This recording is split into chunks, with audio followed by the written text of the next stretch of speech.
Well, WWE, you tried. I can't. I can't harp you on that. You tried. You tried, dude. You tried WWE, and honestly, I'm glad you're putting something out there to, yes, start the show, things and stuff, words and stuff. Alex, I love that. But you tried WWE. I'll give you credit, and I'm glad you were able to at least give us something positive to think about while this situation is going on. I'm not going to mention it because I've said it a billion times. I really don't want to say it a billion and one times. So that being said, this is WrestleMania 36. It was too big for one night. 2 night matches on. Oh my God, Alex! It's hot, and I was wearing my shirt earlier. Shit.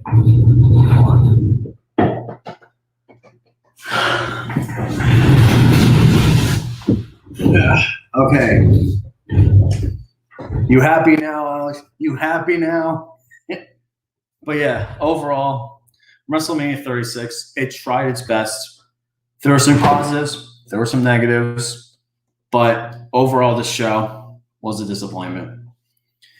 It's good that we actually got to see some kind of sports in this case, sports entertainment for some time, but it just wasn't a good show, honestly, guys, if you really want to know my opinion. And this is if you guys read the title, this is the curtain call for WWE content. This is my last WWE show at this point. I'm officially done with the WWE.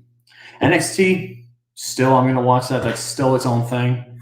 But goddamn, NXT got fucked over tonight. Big time. I'm going to go ahead and go over each match one by one. I'm going to go over each of the matches, how long they lasted, and just give my thoughts on it. So, started off the pre-show matches. I'm really not going to get into because I watched the first pre-show match on Saturday. It was Drew Gulak versus Cesaro. It was stupid. It was over in 5 minutes, and I really didn't see a point really giving a grade. It was pretty bad. And then the rest of the show started. Then you start off with an okay match with the Alexa Bliss and Nikki Cross versus the Kabuki Warriors. Yeah, Kabuki. But yeah, Asuka and Kairi Sane were the champions going into this. This lasted about 15 minutes long. There were some decent spots, but overall, it was okay. It wasn't a really fantastic match. It wasn't great, but Asuka tried to do as much as she could, and unfortunately, Kairi Sane took the pin, and Alexa and Nikki are the new tag champions. I get a 2 out of 5 stars. Really, not much I can really say about that. And we'll get to that match in a little bit because that I have a lot to say about. Then after that, because I'm going to go over each night in particular. So the next match was Elias versus King Corbin. Elias getting the upset, surprisingly. King Corbin lost. No one expected that to happen. It was surprising, actually. It was actually surprising. Overall, the match itself really wasn't that good, though. I'd probably give it a 1 out of 5. But the upset saved it from being really a 0. So have that if you will. Then, holy shit, we're going to talk about one of the more controversial parts of the show, of this whole event. Becky Lynch versus Shayna Baszler. This match was pretty solid until the fucking ending. Vince McMahon, what the fuck is your problem with not seeing the talent of Shayna Baszler? Shayna Baszler is a monster. She was a heel. She looked great in the Elimination Chamber, eliminating every competitor in that match. And then what do you have happen? You have Becky Lynch beat her in WrestleMania. What an absolute fucking joke, dude.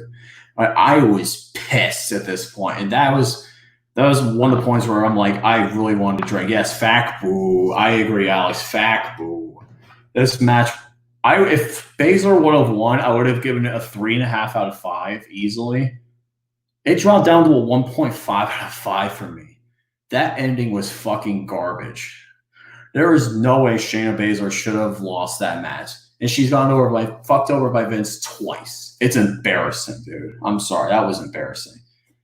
Then you have a surprising SmackDown tag ladder match, even though it was pretty much just 3 people competing for tag team titles. How does that make any sense? I don't know. But the competitors were all pretty solid, and it was pretty solid overall, but the ending was freaking stupid. Literally, everyone's grabbing onto everything like, and then they push down Morrison. The tiles fall off. He's holding onto him. They're more Jimmy Uso and Kofi are looking like idiots on the ladder, and they just ring the bell. What a fucking stupid ending! That ending could have propelled this match to at least a 4. It's down to a 3. That ending was so stupid. I was laughing at the end of that ending. That was embarrassing of an ending. You should have. I know you taped the show. Redo that ending, please. Good Lord, that ending was garbage. See, and then before the ladder match, there was Sami Zayn versus Daniel Bryan, which I had a lot of people hyped because it could have been something special. Unfortunately, it was damn predictable. And I knew the ending right away. I don't know if Alex knew the ending, but because I was talking about how he got the Intercontinental Championship recently, there was no way that Sami Zayn was going to lose. And I knew that from the very beginning. And Daniel Bryan put up a good fight, and pretty much this was extremely predictable. So I had to give it a disappointing rating of 2 out of 5. It was disappointing because I knew what was going to happen. So 2 out of 5. Disappointing match. Very disappointing. Then you finally have a match with that was pretty solid all around, and that was Kevin Owens versus Seth Rollins. If they kept the original DQ finish, I would have given this match a humongous lower. I probably would have dropped that rating down to at least a 1. But thank God Kevin Owens demanded a restart and beat Rollins the right way. That saved the match, and it's a 3.5 out of 5 for me. It's definitely in the top 5 matches of the card. Yeah, it's my 4th best match of the card, rightfully deserving because that ending saved the entire match. If with the DQ ending, that would have sucked. Thank God they restarted the match. Thank God.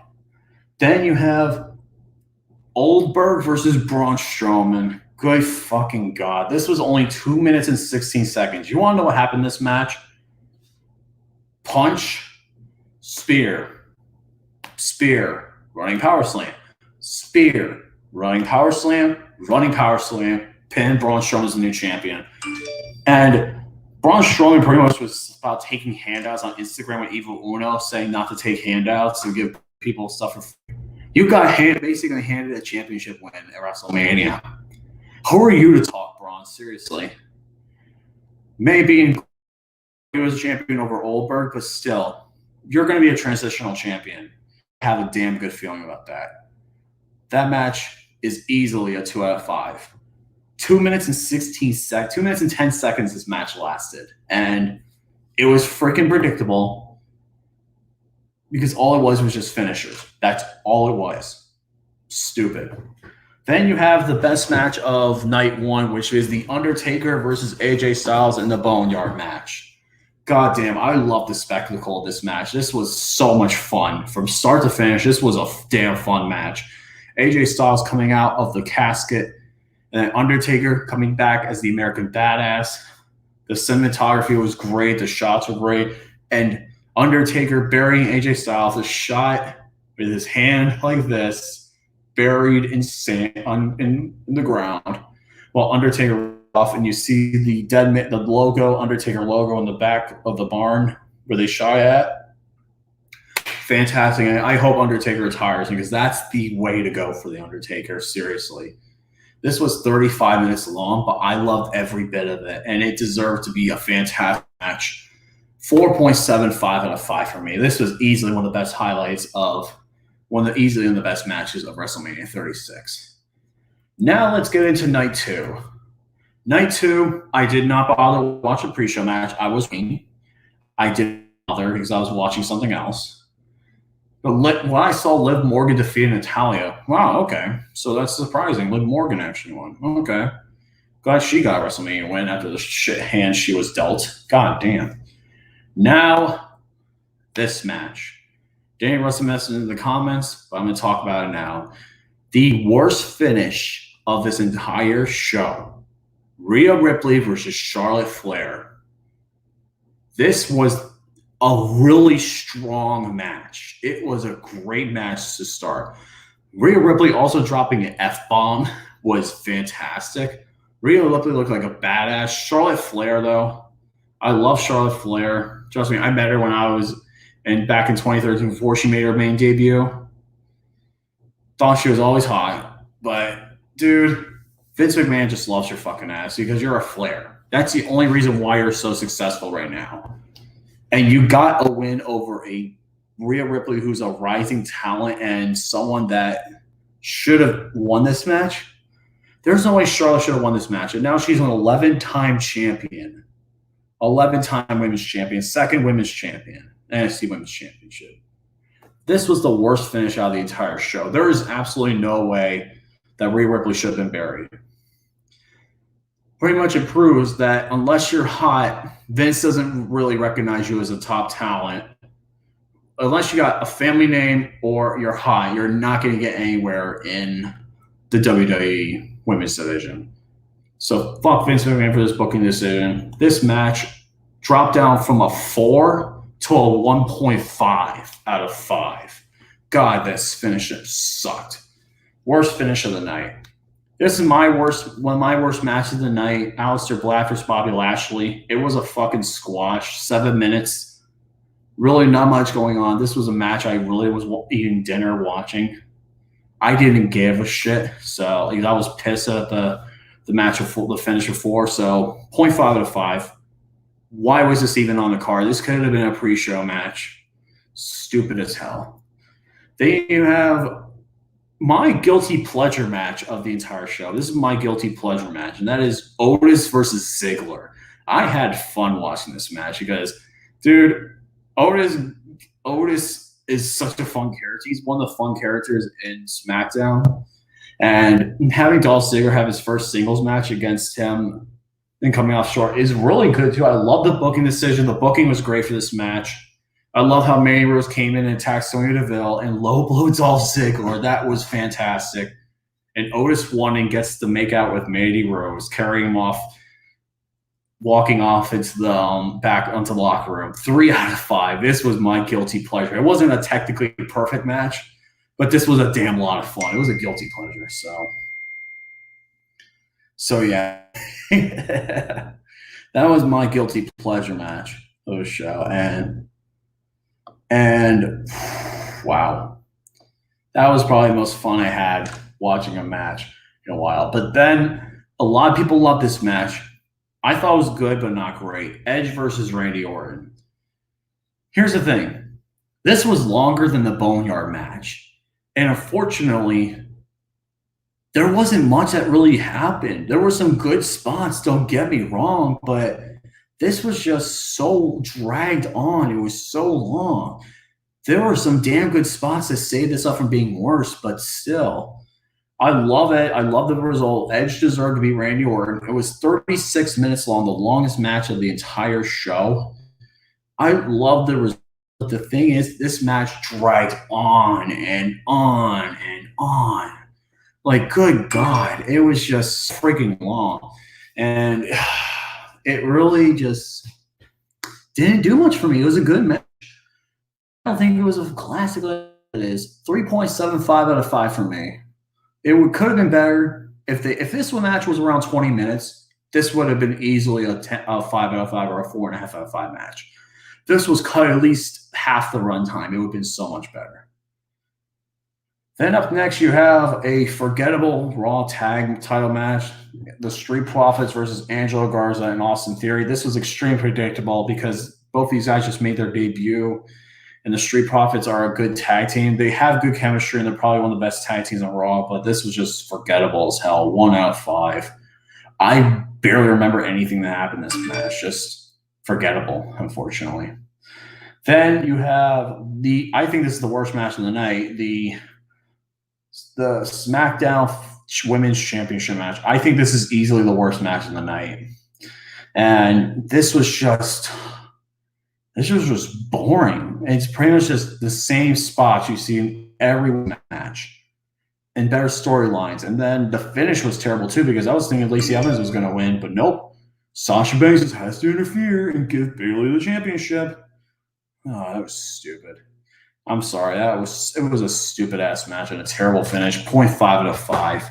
It's the worst match of the card.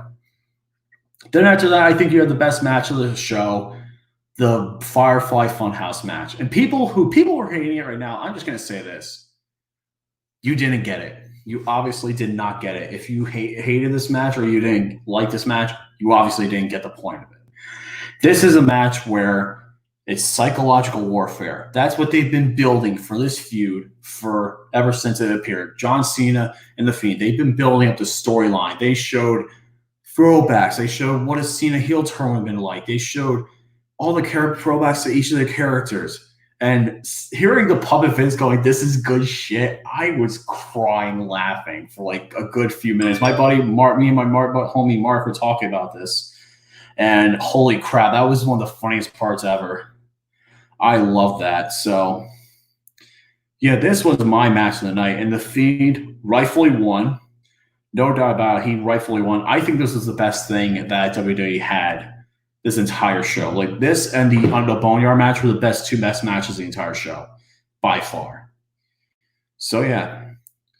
With that being said, oh my God, I love this. I love this pay-per-view. I mean, I love this match. Bray Wyatt won, and he deserved it. John Cena looked great with his promos too. Like John Cena and Bray Wyatt both had great chemistry together when it came to promos, and they built up such a good match. The story's great. People were like, what the fuck was this to watch? I understood everything. I kept my eyes glued to the screen while talking to my homie, and we both loved this match. This match was pretty much John Cena handing the torch to The Fiend Bray Wyatt. It showed such a great story. It showed the character. It showed everything. This was phenomenal. 5 out of 5. Best match of the night, by far. Then concluding, you have the go-home match, which was a, it's predictable, but, it's still a damn fun match. Like, I like the finish for this because mainly it was predictable. You know who's going to win, but it was still fun nonetheless. It was Drew McIntyre versus Brock Lesnar. This was 4 minutes and 35 seconds. All it was pretty much just suplexes, F5s, and Claymore kicks. Really not much else there was for this match.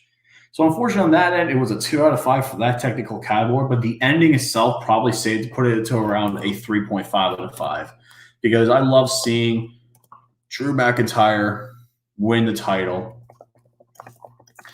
Drew winning the title is great. I love that. I love that finish, and he gets his WrestleMania moment. He gets his WrestleMania main event moment, and I loved every bit of it. So 3.5 out of 5. I think that was definitely a very solid finish because it was kind of like the same thing as Braun and Goldberg, but this was just better because both wrestlers did a lot. Brock definitely did more than Goldberg, and Drew definitely had some good chemistry with Brock too, even though it was a short match. And Drew gets his WrestleMania moment at the end. What a way to end WrestleMania. But overall, the show, though, it was disappointing. If I had to go over my ratings, so let me go ahead and I'll calculate everything here. So out of 60, what was the score? So 4.75 plus 3.75 plus 5.75 plus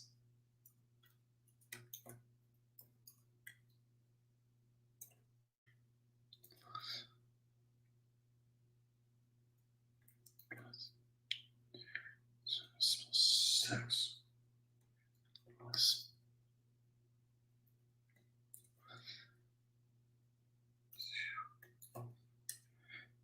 so it's a 38.5 out of 60.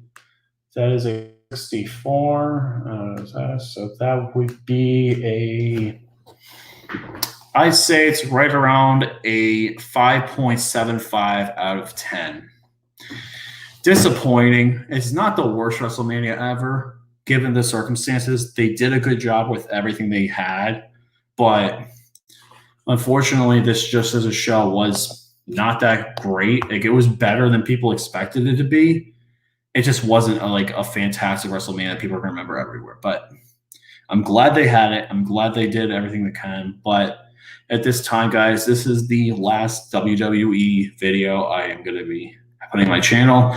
The last ever video I'm going to be talking about WWE, because I'm not watching WWE programming anymore. Maybe I watch the old past stuff, but nothing at this point. I'm not going to follow any of the modern product. Not so much.